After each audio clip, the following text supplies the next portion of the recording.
we are in Matthew chapter 9, going through each of the Gospels, each of the chapters, proving that Jesus is God in each until you have changed your mind. And so also you can be a better soul winner if you're saved. In chapter 9, notice what Jesus says here, what happens. The man with palsy is lowered down into Jesus's lap, right, from the roof. And it says, and behold, they brought to him a man sick of the palsy, lying on a bed. And Jesus, seeing their faith, said unto the sick of the palsy, Son, be of good cheer. Thy sins be forgiven thee. Now notice this, and behold, certain of the scribes said within themselves, This man blasphemeth. And Jesus, knowing their thoughts, said, Wherefore think ye evil in your hearts? For whether is easier to say, Thy sins be forgiven thee, or to say, Arise and walk? But that you may know that the Son of Man hath power on earth to forgive sins, he saith to the sick of the palsy, Arise, take up thy bed, and go unto thine house. The fact that Jesus is forgiving people of their sins that they have committed to God proves that he's God. Why?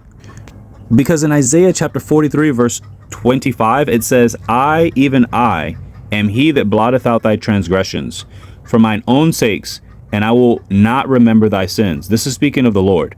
I want you to think about this for a second. Imagine I do something wrong to your friend, right?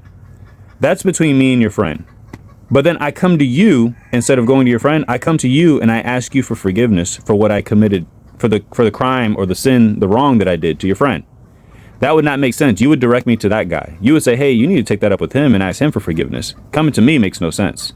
Okay, if I've committed a sin against God, why in the world would I be coming to you and asking you for forgiveness for the sin that I committed against God?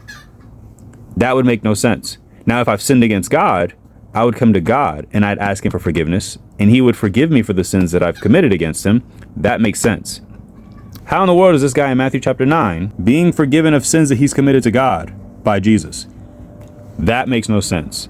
Jesus has to be God. This is the reason why the Pharisees, when they were standing there, said, hey man, this man blasphemeth. You're not allowed to do that.